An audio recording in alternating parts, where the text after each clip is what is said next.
എല്ലാവർക്കും നമസ്കാരം. ഇന്ന് ഇതിലൊരു വാർത്താ സമ്മേളനം വിളിക്കാനുണ്ടായ സാഹചര്യം ഏറ്റവും നല്ല രീതിയിൽ ചരിത്രത്തിൽ ഏറ്റവും കൂടുതൽ ഭക്തജനങ്ങൾ വന്ന ആറ്റുകാൽ പൊങ്കാല ഇക്കൊല്ലത്ത് വളരെ ഭക്തി നിർഭരപൂർവം വളരെ സന്തോഷകരമായി സമാധാനകരമായി നടക്കുകയും വന്ന ഭക്തജനങ്ങളൊക്കെ തന്നെ അവർ സന്തോഷത്തോടെ മടങ്ങിപ്പോവുകയും ചെയ്തു.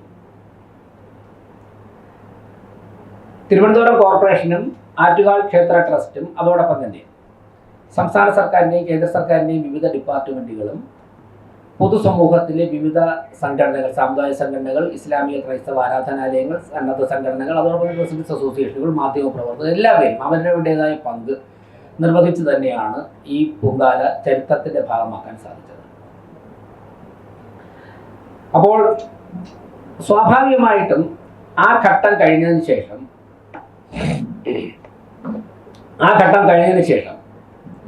അതുമായി ബന്ധപ്പെട്ടുള്ള ചർച്ചകൾ നടന്നപ്പോൾ പൊങ്കാല വളരെ നല്ല രീതിയിൽ നടത്തിയതിന്, അല്ലെങ്കിൽ അതിൻ്റെ അറേഞ്ച്മെൻറ്റ്സ്, അതിൻ്റെ മുന്നൊരുക്കങ്ങൾ, സംഘാടനം ഒക്കെ നടത്തിയ എല്ലാ ഘടകങ്ങളെയും പല ഭാഗങ്ങളിൽ നിന്നും അനുമോദിക്കുകയുണ്ടായി. അതിൽ പ്രധാനമായും അതിൻ്റെ തയ്യാറെടുപ്പുകൾ നടത്തുന്നതിൽ കോർപ്പറേഷന് ഒരു പങ്കുണ്ട്. അത് ഇപ്പോൾ മാത്രമല്ല, വർഷങ്ങളായി ജനത്തിരക്ക് കൂടുന്നതനുസരിച്ച് കോർപ്പറേഷന് അതിൻ്റെ ഉത്തരവാദിത്വം കൂടും. അതോടൊപ്പം തന്നെ ഏറ്റവും നല്ല സുസ്ഥിരമായ സേവനം വഹിക്കുന്ന ഒരു വകുപ്പാണ് പോലീസ്. യാതൊരു പരാതിക്ക് ഇടവരാതെ പോലീസ് സംവിധാനം അത് കൃത്യമായിട്ട് നിർവഹിച്ചിട്ടുണ്ട്. അപ്പോൾ അങ്ങനെ കഠിനാധ്വാനം ചെയ്ത മേഖലകളിലൊക്കെയുള്ള സംഘടനകൾക്കും സ്ഥാപനങ്ങൾക്കും ജനങ്ങളുടെ ഭാഗത്തു നിന്ന് വളരെ വലിയ പിന്തുണയാണ് കിട്ടുന്നത്. അത് 1-2 ദിവസം കഴിയുമ്പോഴേക്കും അത് കൂടി വരികയാണ്. ഇന്നലെയൊക്കെ സിനിമ, സാംസ്കാരിക സാഹിത്യ ലോകത്തുനിന്നുൾപ്പെടെ തിരുവനന്തപുരം കോർപ്പറേഷനെ അഭിനന്ദിച്ചുകൊണ്ടുള്ള കത്തുകളും ടെലിഫോൺ കോളുകളും സാമൂഹ്യ മാധ്യമങ്ങളിലൊക്കെ തന്നെയുള്ള കുറിപ്പുകളൊക്കെ വരികയുണ്ടായി. സ്വാഭാവികമായിട്ടും കോർപ്പറേഷൻ്റെ ഭരണത്തിന് നേതൃത്വം കൊടുക്കുന്നത് NDA ആണ്. NDAക്ക് നേതൃത്വം കൊടുക്കുന്നത് BJP ആണ്. അതിൽ അസ്വസ്ഥത പൂണ്ട ചില സോഷ്യൽ മീഡിയ സംഘങ്ങളും അതോടൊപ്പം തന്നെ ചില മുതിർന്ന നേതാക്കന്മാരും തെറ്റായ നിലപാടുകൾ സ്വീകരിച്ചുകൊണ്ട് ആറ്റുകാൽ പൊങ്കാലയുടെ വിജയത്തിൻ്റെ ശോഭ കെടുത്തുന്ന സമീപനങ്ങൾ എടുക്കുകയാണ്. അത് അങ്ങേറ്റം തന്നെ പ്രതിഷേധാർഹമാണ്. കോർപ്പറേഷന്റെ ഉത്തരവാദിത്വം വളരെ കൃത്യമായിട്ട് വ്യക്തമായിട്ട് ചെയ്തിട്ടുണ്ട്. അതിന് എല്ലാവരും സഹകരിച്ചിട്ടുണ്ട്. സഹകരിച്ചവരൊക്കെ തന്നെ ഞാൻ നന്ദിയും രേഖപ്പെടുത്തിയിട്ടുണ്ട്. കോർപ്പറേഷന് ശുചീകരണമാണ് കോർപ്പറേഷൻ ചെയ്യേണ്ട പ്രധാനപ്പെട്ട ചുമതലകളിൽ ഒന്ന്. തിരുവനന്തപുരം കോർപ്പറേഷൻ പരമ്പരാഗതമായി നടത്തുന്ന ശുചീകരണ പ്രവർത്തനം എവിടെയൊക്കെയാണോ ചെയ്തുകൊണ്ടിരുന്നത് അതൊക്കെ തന്നെ റെക്കോർഡ് വേഗതയിൽ, ഞാൻ അടിവരയിട്ട് പറയുന്നു, റെക്കോർഡ് വേഗതയിൽ 2:30 മണിക്ക് ആരംഭിച്ചു. 8:30 മണിയായപ്പോഴേക്കും പ്രധാനപ്പെട്ട റോഡുകളിലൊക്കെ തന്നെ ശുചീകരണം പൂർത്തിയാക്കി റോഡ് കഴുകി വൃത്തിയാക്കിയിട്ടുണ്ട്. അതിൽ ഇത്തവണത്തെ ഒരു പ്രത്യേകത, പൊങ്കാല ഇടാൻ കൊണ്ടുവന്ന വിറകും അതുപോലെ തന്നെ അത്തരത്തിലുള്ള മാലിന്യങ്ങൾ മാറ്റുന്നതോടൊപ്പം തന്നെ ചുടുകല്ലും ഞങ്ങൾ അതേ സമയത്ത് തന്നെ മാറ്റിക്കൊണ്ടിരിക്കുകയായിരുന്നു. നമുക്കറിയാം, കഴിഞ്ഞ വർഷമൊക്കെ തന്നെ ഒരാഴ്ചക്കപ്പുറം ചുടുകല്ല് ഫുട്പാത്തിലൊക്കെ ഉണ്ടായിരുന്നു. ഞാനത് ഇതുവരെയുള്ള പത്രസമ്മേളനങ്ങൾ അത് പറയാത്തതാണ്. ഇന്നൊരു സാഹചര്യം മാറിയതുകൊണ്ടാണ് പറയുന്നത്. എന്നാൽ ഇത്തവണ വിറകം അങ്ങനെയുള്ള കാര്യങ്ങളൊക്കെ മാറ്റുന്നതോടൊപ്പം തന്നെ ചുടുകല്ല് മാറ്റിയിരുന്നു. പ്ലാസ്റ്റിക് പ്രത്യേകം തരംതിരിച്ച് മാറ്റിയിരുന്നു. അപ്പോൾ വിറകം മറ്റു മാലിന്യങ്ങളും മാറ്റിയ കൂട്ടത്തിൽ ചുടുകല്ലും മുഴുവനും ചാല ബോയ്സ് സ്കൂളിൽ എത്തിച്ചിരുന്നു. അങ്ങനെ ഒരു പ്രത്യേകത കൂടിയുണ്ട്. ജനത്തിരക്ക് കൂടുതലായിരുന്നു. തൊഴിലാളികളുടെ എണ്ണം കൂട്ടിയിട്ടുണ്ട്. ടിപ്പറുകളുടെ എണ്ണം കൂട്ടിയിട്ടുണ്ട്. ഒരു 1 മണിക്കൂർ ഡിലേ വന്നത് റോഡ് ബ്ലോക്ക് കൂടുതലായതുകൊണ്ട് ടിപ്പറുകൾ അൺലോഡ് ചെയ്തിട്ട് വരാനായിട്ട് സമയം കുറച്ച് കൂടുതൽ എടുത്തിട്ടുണ്ട്. ഓരോ ടിപ്പർ 20 മിനിറ്റ് 30 മിനിറ്റ് കൂടുതൽ എടുത്തതിൻ്റെതായ ഒരു ഡിലേ കുറച്ച് സമയമുണ്ട്. പക്ഷേ രാത്രി 8:30യോടുകൂടി പ്രധാനപ്പെട്ട റോഡൊക്കെ തീർന്നു. ആറ്റുകാലിനെ സംബന്ധിച്ച് അവിടെ പൊങ്കാല കഴിഞ്ഞിട്ടാണ് ദേവിയുടെ എഴുന്നള്ളത്ത് ആ പ്രദേശങ്ങളിലെ ഇടറോഡുകളിലൊക്കെ പോകുന്നത്. അപ്പോൾ അവിടെ ദേവിയുടെ എഴുന്നള്ളത്തിന് ശേഷം വൃത്തിയാക്കേണ്ടതായിട്ടുണ്ട് കുറച്ചുകൂടി, ആ ദേവി പോകുന്ന സ്ഥലത്തൊക്കെ തന്നെ കുത്തിയോട്ടം കഴിഞ്ഞിട്ട്. അപ്പം അതെല്ലാ കാലവും ഈ ഇടറോഡുകളിൽ കുത്തിയോട്ടം കഴിഞ്ഞിട്ടല്ലേ പറ്റുള്ളൂ.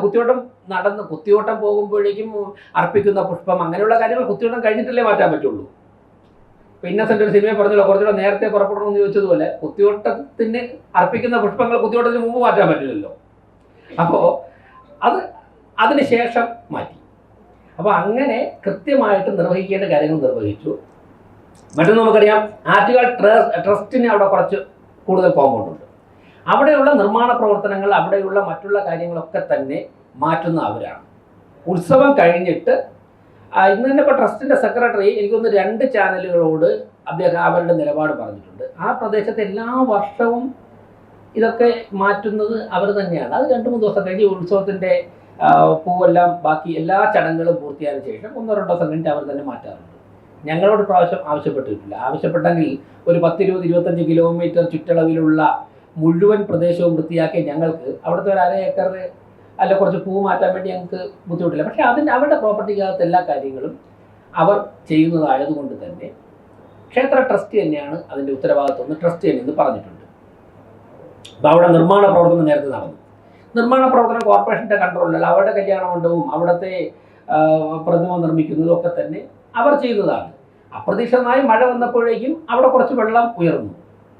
അപ്പോൾ പലരും സോഷ്യൽ മീഡിയയിൽ എടുത്തിട്ട് ഇത് കോർപ്പറേഷൻ്റെ ഉത്തരവാദിത്തമാണെന്നൊക്കെ പറഞ്ഞു. പക്ഷേ ട്രസ്റ്റിൻ്റെ ഭാരവാഹികൾ തന്നെ പറഞ്ഞിട്ടുണ്ട് ഇത് ചെയ്യേണ്ടത് ഞങ്ങളാണ് എന്ന് അവർ തന്നെ പറഞ്ഞിട്ടുണ്ട്. ഞങ്ങളുടെ പ്രോപ്പർട്ടിയാണ് എന്ന് അവർ തന്നെ പറഞ്ഞിട്ടുണ്ട്. ഓക്കെ, അപ്പോൾ കോർപ്പറേഷൻ നടത്തേണ്ട ഉത്തരവാദിത്തം 100% നിർവഹിച്ചിട്ടുണ്ട്. അതിൻ്റെ പൊങ്കാലയുടെ ശോഭ കളങ്കപ്പെടുത്താൻ ആര് ശ്രമിച്ചാലും അത് ജനങ്ങൾ തിരസ്കരിക്കും. മാത്രവുമല്ല, ഇത്തരത്തിൽ മനോഹരമായി നടന്ന ഒരു ആചാരത്തെ കേവലം രാഷ്ട്രീയ താല്പര്യം വച്ചുകൊണ്ട്, പ്രത്യേകം ചിലപ്പോൾ ഇപ്പോൾ അസംബ്ലി തെരഞ്ഞെടുപ്പൊക്കെ വരുന്നുണ്ടായിരിക്കും ചിലരൊക്കെ രംഗത്തിറങ്ങുന്നത്, വച്ചുകൊണ്ട് വിവാദത്തിലേക്ക് വലിച്ചിഴയ്ക്കുന്നത് ആരോഗ്യകരമല്ല. അതിൽ നിന്നും പിന്മാറണം, അത് അവസാനിപ്പിക്കണമെന്നാണ് എനിക്ക് സൂചിപ്പിക്കുന്നത്.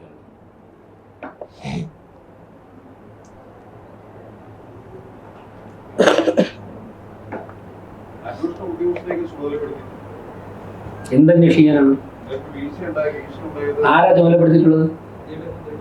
ഇതേ വിദ്യാഭ്യാസ മന്ത്രിയല്ലേ പൊങ്കാലയുടെ പിറ്റേന്ന് രാവിലെ പറഞ്ഞത് കോർപ്പറേഷൻ കൃത്യമായിട്ട് അവരുടെ ഉത്തരവാദിത്വം നിർവഹിച്ചു, നഗരമൊക്കെ ശുചീകരിച്ചു എന്ന്? എന്താ വിദ്യാഭ്യാസ മന്ത്രിക്ക് പിറ്റേ ദിവസം രാവിലെ ഇതേ മന്ത്രിയല്ലേ പറഞ്ഞത്? എന്നിട്ട് എന്ത് 24 മണിക്കൂർ മന്ത്രിക്ക് നിലപാട് മാറ്റേണ്ടി വന്നു? അപ്പോൾ ഞാൻ നേരത്തെ അതാണ് തുടക്കത്തിൽ പറഞ്ഞത്, പൊങ്കാല കഴിഞ്ഞ് 2-3 ദിവസം കഴിഞ്ഞപ്പോഴേക്കും സമൂഹത്തിൻ്റെ എല്ലാ ഭാഗങ്ങളിൽ നിന്നും നടത്തിപ്പിനെ, അത് കോർപ്പറേഷന് മാത്രമല്ല, അത് സംസ്ഥാന സർക്കാരിൻ്റെ വകുപ്പുകൾ. ഞാൻ ആദ്യം തന്നെ പോലീസിനെ കുറിച്ചല്ലേ പറഞ്ഞത്. 1750 പോലീസ് വനിതാ പോലീസുകാരെ വിന്യസിച്ചുകൊണ്ട് വളരെ നന്നായിട്ട് പോലീസ് സേവനം അനുഷ്ഠിച്ചു. ഇങ്ങനെ അപ്രീഷിയേറ്റ് ചെയ്യുമ്പോൾ കോർപ്പറേഷനെയും ചെയ്യും. അതിലൊരു അസ്വസ്ഥതയിൽ അടിസ്ഥാന പ്രശ്നം എന്തെന്നറിയോ? അത് ഈ പറയുന്നവർ മനസ്സിലാക്കേണ്ടത് അവർക്ക് ഭരണം നഷ്ടപ്പെട്ടു. ഈ വസ്തുത അംഗീകരിക്കണം. തോറ്റാൽ പിന്നെ വലിയ ഡെക്കറേഷൻ ഒന്നും വേണ്ട, തോറ്റായിട്ട് അംഗീകരിക്കണം. പ്രശ്നം അതാണല്ലോ. ഈ തോൽവി ഇപ്പോഴും ബഹുമാനപ്പെട്ട മന്ത്രി ഉൾപ്പെടെ തോറ്റത് ഇപ്പോഴും അംഗീകരിക്കാൻ തയ്യാറല്ല. ഇപ്പം മേയർ അദ്ദേഹമല്ല, അദ്ദേഹം മേയറായിരുന്ന ഒരു കാലഘട്ടത്തിൽ. ഇപ്പം ജനങ്ങൾ വേറെ മേയറെ തിരഞ്ഞെടുത്തിരിക്കുന്നു. കുറച്ച് കഴിയുമ്പോൾ ഞാൻ മാറി പുതിയ മേയർ. അപ്പോൾ പുതിയൊരു മേയർ വരുമ്പോൾ പുതിയൊരു മേയർ വന്നുവെന്നും അവരെയാണ് ജനം തിരഞ്ഞെടുത്തിരിക്കുന്നതെന്നും പുതിയൊരു കോർപ്പറേഷൻ ഭരണസമിതി വന്നുവെന്നും അവരെയാണ് ജനങ്ങൾ തിരഞ്ഞെടുത്തിരിക്കുന്നതെന്നും അംഗീകരിക്കാൻ തയ്യാറാകണം. ഇപ്പോഴും ഈ എല്ലാ ഭരണ സംവിധാനങ്ങളും ഞങ്ങളുടെ കയ്യിലാണ് എന്നൊരു ധാരണ മനസ്സിൽ കിടക്കുന്നതുകൊണ്ടാണ് ഈ പ്രശ്നങ്ങളൊക്കെ തോന്നുന്നത്. എല്ലാം ഞങ്ങളാണ് ചെയ്യാവുള്ളൂ. വിദ്യാഭ്യാസ വകുപ്പിൻ്റെ കാര്യം ഭംഗിയായിട്ട് നോക്കട്ടെ, കോർപ്പറേഷൻ്റെ കാര്യം ഞങ്ങൾ നോക്കണം. കോർപ്പറേഷൻ ഭരിക്കാൻ വേണ്ടി ജനങ്ങൾ ഏൽപ്പിച്ചിരിക്കുന്ന ഒരു ഭരണസമിതിയുണ്ട്. ആ ഭരണസമിതി നോക്കാം. അതിന് കൃത്യമായിട്ട് ശേഷിയുള്ളവർ തന്നെയാണ് കോർപ്പറേഷൻ്റെ ഭരണത്തിന് നേതൃത്വം കൊടുക്കുന്നത്.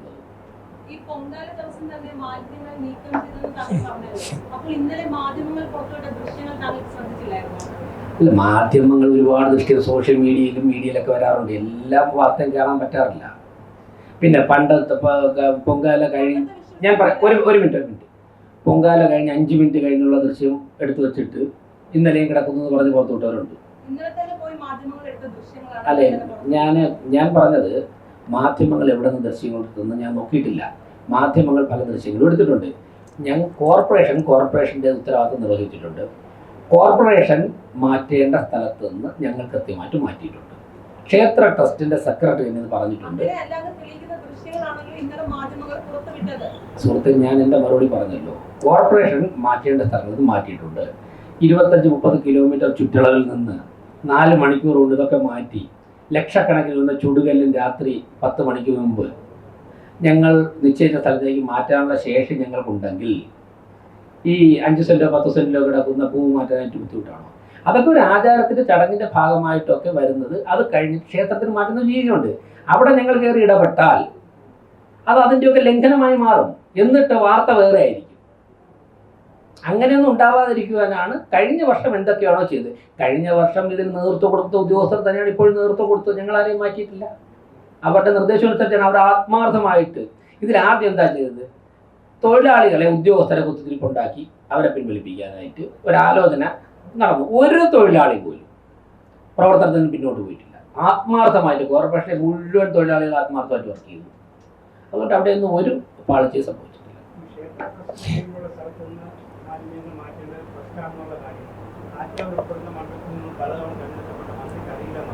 അല്ലെങ്കിൽ മന്ത്രിക്ക് അറിയാത്ത ഒരുപാട് കാര്യങ്ങളുണ്ട്. മന്ത്രിയുടെ കീഴിലുള്ള സ്കൂളിൽ വർഷങ്ങളായിട്ട് ഇവിടെ പാർക്കിങ്ങിൻ്റെ പേരിൽ പിരിവ് നടക്കുക. ഞാൻ പറഞ്ഞ ഇവിടെ മന്ത്രിയാണ്.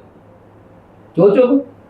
1000 രൂപ രാവിലെ 8 മണി മുതൽ ഉച്ചയ്ക്ക് 2 മണി വരെ ഒരു ടൂറിസ്റ്റ് ബസ്, പൊങ്കാലയിടാൻ വരുന്ന ഭക്തരെ കൊണ്ടുവരുന്ന ഒരു ബസ് 1000 രൂപ വർഷങ്ങളായിട്ട് ഇങ്ങനെ പിരിവ് നടക്കുന്നു എന്ന് പറഞ്ഞാൽ, വാങ്ങിക്കുന്നു എന്ന് പറഞ്ഞാൽ മന്ത്രി അറിയണ്ടേ?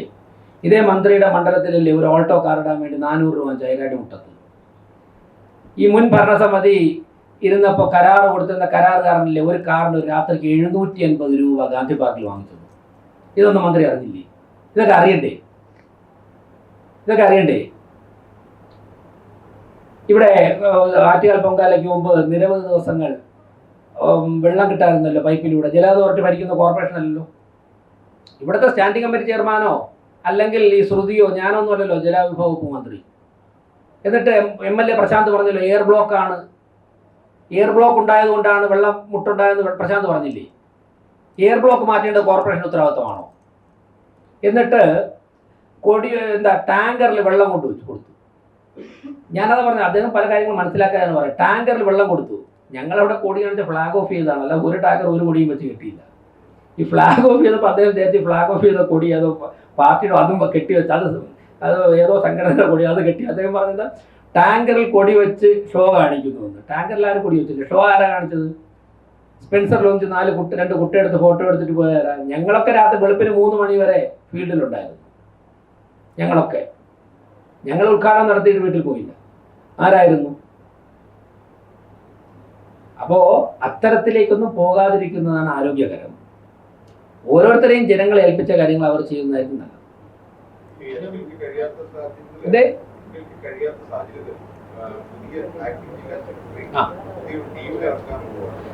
ആരാണ്? അല്ല, പോയി ടാറൊന്നും കുഴിച്ചു കളയല്ലെന്ന് പറയണം റഹീമിനോട്. കാര്യം അത് മാത്രമേ ഉള്ളൂ, ബാക്കിയെല്ലാം ഞങ്ങൾ മാറ്റി. റഹീമിന്റെ ആവേശം കൊണ്ട് ഫുട്പാത്ത് ഒന്നും ഇടിക്കുകയോ ടാറൊന്നും കുഴിച്ചളയെന്ന് പറയാം. ഞാൻ ചോദിക്കട്ടെ, റഹീം ജില്ലാ സെക്രട്ടറി ആയെന്ന് ജനങ്ങൾ അറിയണം.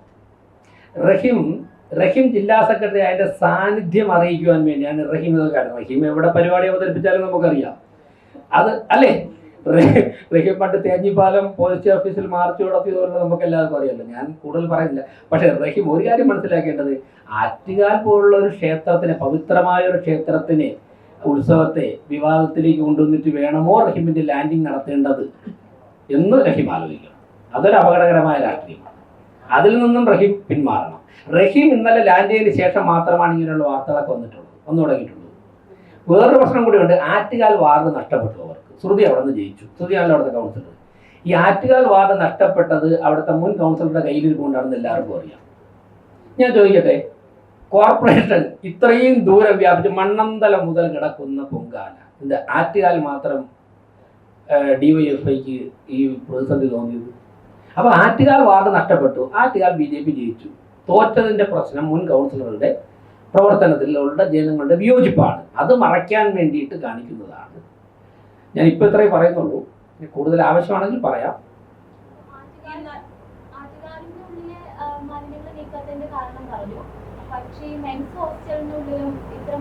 മെൻസ് ഹോസ്റ്റലിന്റെ ഉള്ളിലുള്ള മാലിന്യം പൊങ്കാലയുമായിട്ട് ബന്ധപ്പെട്ടാണെന്നുണ്ടെങ്കിൽ കോർപ്പറേഷൻ മാറ്റിയിട്ടുണ്ട്. മറ്റുള്ള മാലിന്യങ്ങൾ മാറ്റാനായിട്ട് സാധിക്കില്ല. ഞാൻ പറയുന്നു, കോർപ്പറേഷൻ മേയർ പറയുന്നു കോർപ്പറേഷൻ മാറ്റേണ്ട സ്ഥലങ്ങളെല്ലാം ഞങ്ങൾ മാറ്റി. ഇതിൻ്റെ സ്റ്റാൻഡിംഗ് കമ്മിറ്റി ചെയർമാനുണ്ട്. കാരണം ഞങ്ങൾ രാത്രി 2 മണി വരെ ഓരോ പ്രദേശത്തു നിന്നും കിട്ടുന്ന ഇൻഫർമേഷൻ അനുസരിച്ചിട്ട് ഇപ്പോൾ നമ്മുടെ ഒരു പത്രം ഓഫീസിൻ്റെ ഫ്രണ്ടിൽ നിന്ന് അവർ പറഞ്ഞു കഴിഞ്ഞ വർഷം 1 മണിക്കൂർ മുമ്പേ ഇവിടുത്തെ കട്ടയൊക്കെ വാരി അടുക്കി വച്ചിരുന്നു, ഇപ്പോൾ അത് 1 മണിക്കൂർ താമസിച്ചു. സെക്രട്ടറിയും സ്റ്റാൻഡിംഗ് കമ്മിറ്റി ചെയർമാനും മേയർ ഉൾപ്പെടെയുള്ളവർ അവിടെ സന്ദർശിച്ചു. അന്വേഷിച്ചപ്പോഴാണ് മനസ്സിലായത് അതിൽ ഏർപ്പെട്ടിരുന്ന ഒരു ഉദ്യോഗസ്ഥൻ നോമ്പ് പിടിക്കുന്ന ആളാണ്. അദ്ദേഹം ആ ഒരു അരമണിക്കൂർ ഗ്യാപ്പ് അദ്ദേഹത്തിന് വൈകുന്നേരം വേണ്ടി വന്നു, നോമ്പ് തുറക്കാൻ വേണ്ടി വന്നു. അതുകൊണ്ട് അവിടെ അദ്ദേഹം ആ സമയത്ത് അദ്ദേഹത്തിന് നിർദ്ദേശം കൊടുക്കാൻ സാധിച്ചില്ല.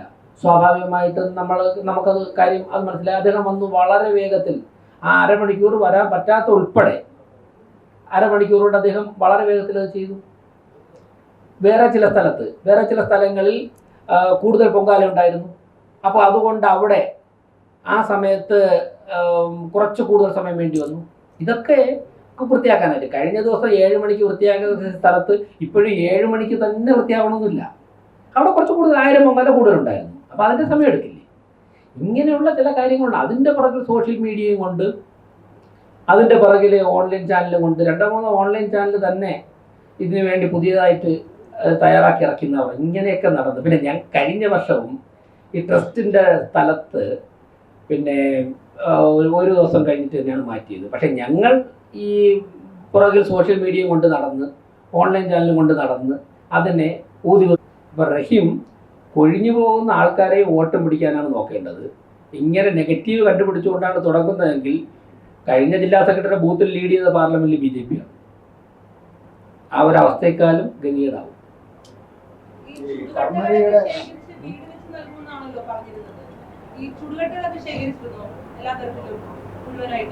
ഞാൻ നേരത്തെ പറഞ്ഞ ആൾ കേട്ടില്ലേ? അടുത്ത ചോദ്യം ഓർത്തോണ്ടിരുന്നത് അത് കേട്ടാണ്.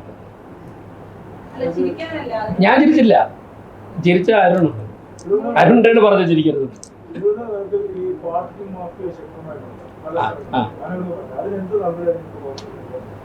അല്ല, പാർക്കിംഗ് മാഫിയ ശക്തമായതൊക്കെ തന്നെ ഞങ്ങൾ ശക്തമായിട്ട് പരിശോധിക്കുകയാണ്. ഒരു മാഫിയെ അനുവദിക്കില്ല. ഞാൻ നേരത്തെ പറഞ്ഞല്ലോ, 2023 കരാറ് കഴിഞ്ഞതാണ്. ഗാന്ധി പാർക്കിലെ കരാറ് കഴിഞ്ഞതാണ്. 2023 കരാറ് കഴിഞ്ഞിട്ട് 23 പകുതി 24, 25 ഇത്രയും കാലം ഞങ്ങളിപ്പോൾ മാർച്ച് 31 എല്ലാ കരാറുകളും പുനഃപരിശോധിക്കുന്ന സമയത്താണ് കഴിഞ്ഞ 2.5-3 വർഷം കൊണ്ട് കരാറ് കഴിഞ്ഞ ആളാണ് അവിടെ ഭരിച്ചുകൊണ്ടിരുന്നത്. അല്ല, നിയമവിധേയമല്ലാത്ത ഒരു കാര്യം അനുവദിക്കില്ല.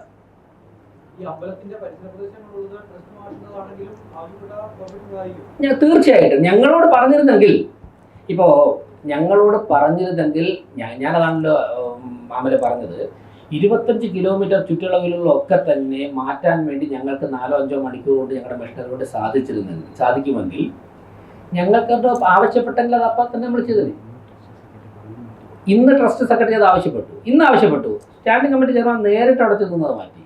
അതിനു മുമ്പ് ഈ പുഷ്പങ്ങളൊക്കെ വിതറുന്നത് ഞങ്ങൾ അവിടെ കയറി മാറ്റി ഒരു കീഴ്വഴക്കമില്ല. മാറ്റിക്കഴിഞ്ഞാൽ അത് ആ ഒരു കീഴ്വഴക്കത്തെ ലംഘനമാവുന്നതാണ് ചെയ്യാത്തത്. ഇന്ന് ട്രസ്റ്റിൻ്റെ ഭാഗത്തുനിന്ന് ആവശ്യപ്പെട്ട് ചെയ്തു. അതോടൊപ്പം ഇപ്പോൾ ഹെലികോപ്റ്റർ, ഈ പുഷ്പവൃഷ്ടിക്ക് വേണ്ടി വിമാനം വരാനായിട്ടൊരു തടസ്സം ഉണ്ടായിരുന്നു. പൊങ്കാലയുടെ തലേ ദിവസം ഇവിടെ നടത്തിയ റിവ്യൂ മീറ്റിങ്ങിൽ കളക്ടറേറ്റിൽ നിന്നുള്ള പ്രതിനിധി വന്നപ്പോഴാണ് ഞങ്ങൾ അറിയുന്നത് അതിന് പെർമിഷൻ കിട്ടിയിട്ടില്ല എന്നറിയുന്നത്. ട്രസ്റ്റ് ആവശ്യപ്പെട്ടു. ആ നിമിഷം തന്നെ ബഹുമാനപ്പെട്ട 2 കേന്ദ്രമന്ത്രിമാർ ജോർജ് കുര്യനും സുരേഷ് ഗോപി ഇടപെട്ടുകൊണ്ട് ഞങ്ങൾ ഇടപെട്ടല്ലേ പിറ്റേന്ന് സാങ്ഷനാക്കിയത്. കേന്ദ്രമന്ത്രി മേയറെ നേരിട്ട് വിളിച്ച് പറയുകയായിരുന്നല്ലോ, ഞങ്ങൾ ഒപ്പിട്ടിട്ടുണ്ട്, സാങ്ഷനാക്കിയിട്ടുണ്ടെന്ന്. ഈ കർണകിയുടെ ധർണപടങ്ങളിൽ കണ്ണീർ പാദം പ്രയോഗിക്കുന്നത് പോലെ, സമരമുഖങ്ങളിൽ പ്രയോഗിക്കുന്ന പോലെ പ്രയോഗിച്ചിട്ട് നമ്മുടെ കോർപ്പറേഷന്റെ ഭാഗത്ത് നിന്ന് ശക്തമായ ഒരു പ്രതികരണവും പ്രതിഷേധവും ഇതുവരെ രേഖപ്പെടുത്തി കണ്ടില്ല എന്നുള്ളതാണ് വസ്തുത. എനിക്ക് മനസ്സിലായില്ല ചോദ്യം. അവസാനത്തെ മാത്രം മനസ്സിലായി, മറ്റേത് മനസ്സിലായി. അത് നാട്ടുകാലിന്റെ സംഭവം പറയണം. വാട്ടർ അതോറിറ്റിയുടെ കണ്ണീർ പ്രയോഗത്തെ കുറിച്ചാണ്. അല്ല, ഞാൻ പറഞ്ഞത് നമ്മൾ കണ്ണീർ പാദ പ്രയോഗമായിരുന്നു. അല്ല, ഒരു ഭരണസമിതിയും ഒരു മേയറും ഒക്കെ പ്രതികരിക്കുന്നതിന് ഒരു രീതി ഉണ്ടല്ലോ. അപ്പോൾ അത് വെള്ളം കിട്ടാൻ വേണ്ടിയുള്ള എല്ലാ പരിശ്രമവും നടത്തിയിട്ടുണ്ട്. ഇനി അതൊക്കെ പറയേണ്ടി വന്നെങ്കിൽ ഞാൻ ഇപ്പം പറഞ്ഞല്ലോ, നമ്മുടെ പ്രശാന്ത് തന്നെ പറഞ്ഞു, എയർ ബ്ലോക്ക് ഉണ്ടായതുകൊണ്ടാണ് വെള്ളം കിട്ടാത്തത്. MLA തന്നെ പറഞ്ഞു എയർ ബ്ലോക്ക് മാറ്റാനുള്ള മെക്കാനിസം കോർപ്പറേഷൻ ഇല്ലെന്നറിയാം. എന്താണ് അതെ, അതൊക്കെ ജനങ്ങൾ ചിന്തിക്കട്ടെ. എല്ലാം ഞാൻ നമ്മൾ പറയണ്ടല്ലോ, ജനങ്ങൾ ചിന്തിക്കട്ടെ.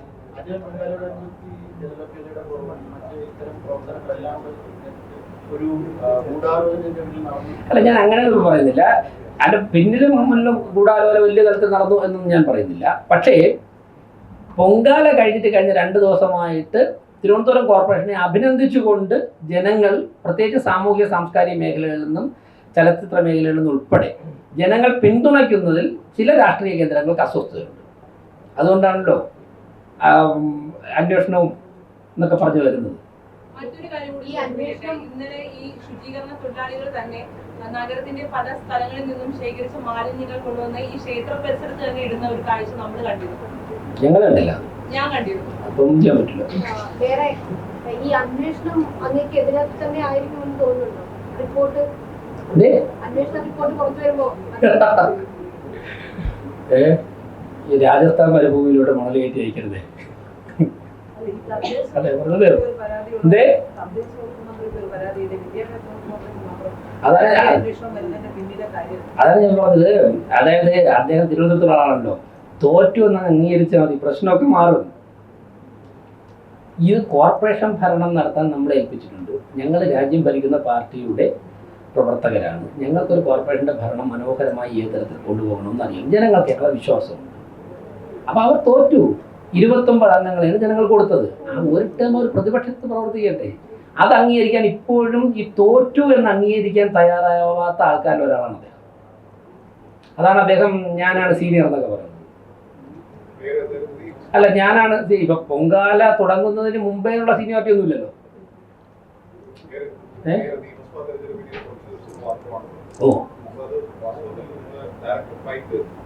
ഒന്നുമില്ല. ഇത് വളരെ സ്പോർട്സ്മാൻ സ്പിരിറ്റിൽ കൈകാര്യം ചെയ്യേണ്ട കാര്യങ്ങളാണ്. ആശയപരമായി സ്വാഭാവികമായിട്ടും ഉണ്ടാവും അങ്ങനെയുള്ള കാര്യങ്ങളൊക്കെ. അല്ല, ഞാൻ പറയുന്നത് അദ്ദേഹത്തിന്റെ ലാൻഡിങ് തന്നെ ഇത്രയും മനോഹരമായ ഒരു ആചാരത്തെ വിവാദത്തിലാക്കിക്കൊണ്ട് വേണം. അദ്ദേഹം ഒന്ന് നഗരം ക്ലീൻ ചെയ്യാൻ ഇറങ്ങുന്നവർ ഇവിടെ ക്ലീൻ ചെയ്യാൻ ഇറങ്ങുന്നത് എന്തിനാ ഇറങ്ങുന്നത്? എങ്ങനെയൊക്കെ എന്തിനാ? ഇതൊക്കെയാണ് ഷോ. എല്ലാം ചെയ്തു. അദ്ദേഹത്തിന്റെ ഒരു ബൈറ്റ് ഞാൻ കേട്ടു, ഫുട്പാത്തിലൂടെ നടക്കാൻ സാധിക്കും. അത് അവരുടെ CPM തട്ടിടോ ചെയ്യുന്നുണ്ടാണ്. അവർ ഫുട്പാത്ത് മൊത്തം കയറി തട്ടിടോ ചെയ്യുന്നുണ്ടാണ്. കൊടിയും തട്ടിട, അവരെ കൊടിയും മാറ്റി അനധികൃതമായിട്ട് വച്ചേക്കുന്ന തട്ടിട മാറ്റി റഹീമിന് സുഖമായിട്ട് കിടക്കാം. കമന്റിലൂടെ ഞാൻ പറയുന്നില്ല, അല്ല അത് തമാശയാണ്.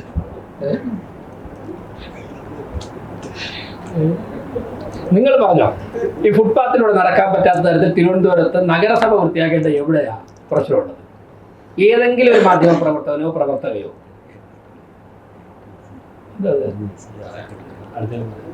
നിങ്ങൾ പറഞ്ഞോ, നിങ്ങൾക്ക് എങ്ങനെ ഒരു സ്ഥലം പറയാറുണ്ടോ? ഞങ്ങൾ തരാം.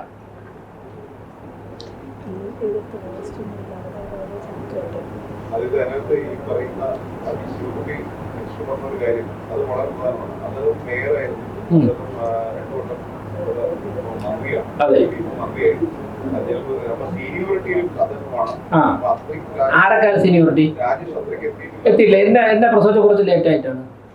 അദ്ദേഹം കുറച്ച് നേരത്തെ ജനിച്ചു. എന്റെ കയ്യിൽ 15 വർഷം മുമ്പ് ജനിച്ചു. അപ്പോൾ എനിക്കും ചെയ്യാൻ പറ്റുന്നത് എൻ്റെ കയ്യിലും അദ്ദേഹത്തിന്റെ കയ്യിൽ നിൽക്കുന്ന കാര്യങ്ങളിലാവുന്നു. അദ്ദേഹം എന്നെക്കാൾ നേരത്തെ ജനിച്ചിട്ട് അദ്ദേഹം സീനിയറായി. ഞാൻ ജനിച്ചതിന് ശേഷമല്ലേ എനിക്ക് പ്രവർത്തിക്കാൻ പറ്റുള്ളൂ.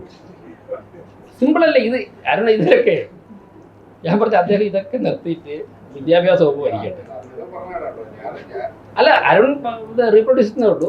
ഞാൻ പറഞ്ഞത് എന്നെക്കാൾ ഇപ്പം ഗോവൻ ചേട്ടൻ എന്നെക്കാൾ സീനിയറാണ്. എനിക്കൊന്നും ചെയ്യാൻ പറ്റില്ല, ഗോവൻ ചേട്ടനൊന്നും ചെയ്യാൻ പറ്റില്ല, അല്ലേ? ഇല്ല, വേറൊരു കാര്യം അദ്ദേഹം മനസ്സിലാക്കേണ്ടത്, അത് പറയുമ്പോൾ ഞങ്ങളൊക്കെ വഴിവെട്ടി വന്നവരാണ്. ബഹുമാനപ്പെട്ട EMSഉം P കൃഷ്ണപിള്ളയും AKGയും ഉൾപ്പെടെയുള്ളവർ പടുത്തുയർത്തിയ പ്രസ്ഥാനം നിരവധി നാളായി കേരളത്തിലെ ഭരണമൊക്കെ നേടിയത് സമയത്ത് അദ്ദേഹം മേയറായതാണ്. 5% 6% വോട്ടുണ്ടായിരുന്ന പാർട്ടിയെ ഞങ്ങൾ നടത്തി പ്രവർത്തനം നടത്തി പ്രവർത്തകരോടും ജനങ്ങളോടും ഒപ്പം ഇരുന്ന് ശക്തമായ എതിർപ്പുകളെയും വിയോജിപ്പുകളെയും നേരിട്ട് 5 വർഷം പ്രതിപക്ഷത്തിന് വളരെ ശക്തമായിട്ട് നേതൃത്വം കൊടുത്ത് ഈ കൗൺസിലിനകത്ത് ഭരണപക്ഷത്തെക്കാൾ സജീവമായിരുന്നു. അത് ജനങ്ങളെ ബോധ്യപ്പെടുത്തി കോർപ്പറേഷൻ്റെ ഭരണം പിടിച്ച് മേയറായ ആളാണ് ഞാൻ. മനസ്സിലായില്ലേ? ഈ വ്യത്യാസമുണ്ട്. പരമ്പരാഗതമായി ആരും നേടിത്തന്നിട്ട് ഞങ്ങൾ വന്നിരുന്നവരല്ല ഇരിക്കുന്നവർ. ഞങ്ങൾ വഴിവെട്ടി വന്നവരാണ്. അദ്ദേഹത്തിന് വേണ്ടി വഴിവെട്ടി കൊടുത്തത് ആരാധന EMSഉം AKGയും P കൃഷ്ണപിള്ളയുള്ളവരാണ്. ഇനി ആ കാര്യങ്ങൾ ചർച്ച ചെയ്യണോ? സീനിയോറിറ്റിയെ കുറിച്ച് നമുക്ക് ചർച്ച ചെയ്യാം. അദ്ദേഹം മേയറായിരുന്ന കാര്യം ചർച്ച ചെയ്യണോ? ചർച്ച ചെയ്യാം. വിളപ്പിൽശാല നമ്മളിന്ന് അനുഭവിക്കുന്ന ബുദ്ധിമുട്ട് എന്താ? വിളപ്പിൽശാല ശാസ്ത്രീയമായിട്ട് നടപ്പിലാക്കിയിരുന്നുവെങ്കിൽ ഇന്ന് തിരുവനന്തപുരം അനുഭവിക്കുന്ന ഒരു പ്രശ്നമില്ലായിരുന്നു. അതേപോലെയായിരുന്ന മേയർ വളരെ നല്ലൊരു പദ്ധതി, ഒരു നിഷ്കളങ്കരായ എന്തും സ്വീകരിക്കാൻ തയ്യാറായ ഒരു ജനത അവിടെ കൊണ്ടുപോയിട്ട് ആ പദ്ധതിയെ നടപ്പിലാക്കി, വികലമായി നടപ്പിലാക്കി. വിളപ്പിൽശാല എന്ന് കേൾക്കുമ്പോൾ തന്നെ ലോകത്ത് മുഴുവനും വേസ്റ്റ് മാനേജ്മെൻറ്റുമായി ബന്ധപ്പെട്ട് എല്ലാവരും ഭയക്കുന്നൊരു സാഹചര്യം ഉണ്ടായപ്പോഴാണ്. ആര് മേയറായിരിക്കുമ്പോഴാണ്? തിരുവനന്തപുരം കോർപ്പറേഷനിൽ 1000, 1500 തെരുവ് നായ്ക്കളാണ് ഉണ്ടായിരുന്നത്. ഇവർ വന്ധ്യംകരിച്ച് ഇപ്പോൾ 15,000 തെരുവ് നായ്ക്കളുടെ എണ്ണം. ആരാ മേയറായിരുന്ന ഈ സമയത്തൊക്കെ? ഞങ്ങളാണോ? പറയട്ടെ. ഞാൻ മേയർ എന്ന നിലയ്ക്കും അദ്ദേഹം മന്ത്രി എന്നുള്ള നിലയ്ക്കാണെങ്കിൽ അങ്ങനെ ചർച്ച ചെയ്യാം. ഞാൻ BJPയുടെ സംസ്ഥാന സെക്രട്ടറി, അദ്ദേഹം CPMന്റെ സംസ്ഥാന കമ്മിറ്റി അംഗമുള്ള നിലയ്ക്കാണെങ്കിൽ അങ്ങനെ ചർച്ച ചെയ്യാം. നമുക്ക് കഴിഞ്ഞൊരു 40-45 വർഷത്തെ തിരുവനന്തപുരത്തെ പ്രവർത്തന ചരിത്രം ചർച്ച ചെയ്യാം. ഞാൻ തയ്യാറാണ്. യെസ്. ഈ ശ്രുതി അടക്കമുള്ള കൗൺസിലർമാർക്കെതിരെ സോഷ്യൽ മീഡിയ അടക്കം ചെയ്യുന്നതിനുള്ള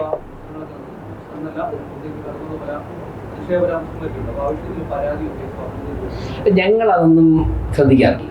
ഈ അധിക്ഷേപം, പരാമർശം, സോഷ്യൽ മീഡിയ, ഞങ്ങൾക്കൊരു ലക്ഷ്യമുണ്ട്. ഇതിൽ ഈ അസ്വസ്ഥത ഇത്ര ഉണ്ടാവേണ്ട പ്രധാനപ്പെട്ട കാര്യം എന്തെന്നറിയോ? ഇന്നലെ ഗാന്ധി പാർക്കിൽ നിങ്ങൾ പലരും വന്നിരുന്നത് PMBO എന്നൊരു പദ്ധതി ഞങ്ങൾ പ്രഖ്യാപിച്ചു. പ്രധാനമന്ത്രി ഭവൻ യോജന. സംസ്ഥാന സർക്കാർ, ഇടതുപക്ഷ സർക്കാർ കേന്ദ്ര സർക്കാരുമായി ഒരു എഗ്രിമെന്റിൽ ഒപ്പുവയ്ക്കാൻ തയ്യാറല്ല എന്നുള്ളത് കൊണ്ട് ലക്ഷക്കണക്കിന് ജനങ്ങൾക്കാണ് കേരളത്തിൽ വീട് കിട്ടാത്തത്, ഈ പദ്ധതിയുടെ പ്രയോജനം ലഭിക്കാത്തത്. അവരൊക്കെ തന്നെ അസ്വസ്ഥത കൊണ്ട് നടക്കുകയാണ്. കോർപ്പറേഷൻ അണ്ണാൻ കുഞ്ഞൻ തന്നാലായെന്ന് പറയുന്നത് പോലെ ഞങ്ങളൊരു ചെറിയ കോർപ്പറേഷനാണ്. പക്ഷെ ഞങ്ങളെ കൊണ്ട് പറ്റുന്നത് പോലെ ഞങ്ങളൊക്കെ വീട് കൊടുക്കാൻ ആഗ്രഹിച്ചു. ഞങ്ങൾ ഇന്നലെ ജനങ്ങളെ വിളിച്ചു, അവർ വന്നു, ഞങ്ങളെ വിശ്വസിച്ചു. ഞങ്ങൾ അവർക്ക് എലിജിബിലിറ്റി, അവരെ തിരഞ്ഞെടുത്ത അവരുടെ സർട്ടിഫിക്കറ്റ് ഹാൻഡ് ഓവർ ചെയ്തു. അടുത്ത നിയമപരമായുള്ള നടപടിക്രമങ്ങൾ പൂർത്തിയാവുന്നതോടുകൂടി ഞങ്ങൾ അവർക്ക് ആദ്യം കൂടി പണം കൊടുക്കും. ആ പൈസ കോർപ്പറേഷൻ്റെ കയ്യിലുണ്ട്. കോർപ്പറേഷൻ്റെ കയ്യിൽ പൈസ ഇല്ലെന്നല്ലോ, ഞങ്ങൾ ചുമതലയേറ്റ് 2 മാസമല്ലേ ആവുള്ളൂ. ഞങ്ങളിപ്പോൾ പറയുന്നു 2000 പേർക്ക് ആദ്യ ഗഡുവോ രണ്ടാമതോ ഗഡുവോ കൊടുക്കുവാനുള്ള പണം ഞങ്ങൾ ബഡ്ജറ്റിൽ മാറ്റി വെച്ചിട്ടുണ്ട്. ഞങ്ങളുടെ അക്കൗണ്ടിലെ പണവും ഞങ്ങൾ കൊടുക്കാൻ തയ്യാറാണ്. ജനങ്ങൾ ഞങ്ങളെ വിശ്വസിച്ച് ഞങ്ങൾ പണം കൊടുക്കും. പരമാവധി നിയമ നടപടികൾ പൂർത്തിയായി സാധിക്കുമെങ്കിൽ തെരഞ്ഞെടുപ്പ് പ്രഖ്യാപിക്കുന്നതിന് മുമ്പ് തന്നെ കൊടുക്കണമെന്നാണ് ആഗ്രഹം. ഇത് പരസ്യമായിട്ട് പ്രഖ്യാപിക്കുകയും ചെയ്തു ഇന്നലെ അവിടെ. അപ്പോൾ അതിൽ അസ്വസ്ഥതയുണ്ട്. ഇന്നലെ ഉച്ചയ്ക്ക് നടന്ന കൗൺസിൽ യോഗത്തിൽ LDFന്റെ പാർലമെന്ററി പാർട്ടി നേതാവ് എന്താ പറഞ്ഞത്? ഞങ്ങളും വിളിക്കാൻ പോവുകയാണ് ഗുണഭോക്താക്കളെ, നമുക്ക് കാണാം. ഞാൻ ചോദിക്കട്ടെ, ഒരു കോർപ്പറേഷനെ ഒരു സംസ്ഥാന സർക്കാർ ചലഞ്ച് ചെയ്യുന്നു എന്ന് വെച്ച് കഴിഞ്ഞാൽ എന്താ അവസ്ഥ? ഇത്രയും ദിവസം എന്തുകൊണ്ട് അവരത് വിളിച്ചില്ല? അപ്പോൾ അജണ്ട തിരുവനന്തപുരം കോർപ്പറേഷൻ സെറ്റ് ചെയ്യുന്ന ഒരു തരത്തിലേക്കെന്ന് അവർ കരുതുന്നു. അതുകൊണ്ടാണല്ലോ ഈ അസ്വസ്ഥതകളുണ്ടാവും അവർക്ക്. അപ്പോൾ ആ ഒരു പ്രശ്നമൊക്കെ ഇതിൽ പ്രതിഫലിക്കും. പക്ഷേ ജനങ്ങൾ ഇതൊക്കെ തള്ളിക്കളയും. ഞങ്ങൾ ആറ്റുകാൽ പൊങ്കാലയുടെ ശുചീകരണവും പ്രക്രിയകളും എല്ലാം കഴിഞ്ഞിട്ട് കഴിഞ്ഞ 2 ദിവസമായിട്ട് അടുത്ത നടപടികളിലേക്ക് കടന്നു. അതുകൊണ്ട് തന്നെ ഇത്തരത്തിലുള്ള തെറ്റായ പ്രചരണങ്ങളിൽ നിന്നുമൊക്കെ തന്നെ പിൻവാങ്ങണം എന്നാണ് എനിക്ക് സൂചിപ്പിക്കാറുള്ളത്. പിന്നെ RDO റിപ്പോർട്ടൊക്കെ വരട്ടെ, നമുക്ക് നോക്കാം. തിരുവനന്തപുരം കോർപ്പറേഷൻ മാലിന്യം മാറ്റേണ്ട ഏതെങ്കിലും ഭാഗത്തുനിന്ന് ഞങ്ങളുടെ ഭാഗത്ത് നിന്ന് വീഴ്ച വന്നിട്ടുണ്ടോ നമുക്ക് നോക്കാം. രാഷ്ട്രീയ പ്രേരിതമായിട്ട് എന്തെങ്കിലും ചെയ്തു കഴിഞ്ഞാൽ ഞങ്ങൾ രാഷ്ട്രീയമായി നേരിടും. അല്ല, നമുക്ക് നോക്കാം. ഓക്കെ.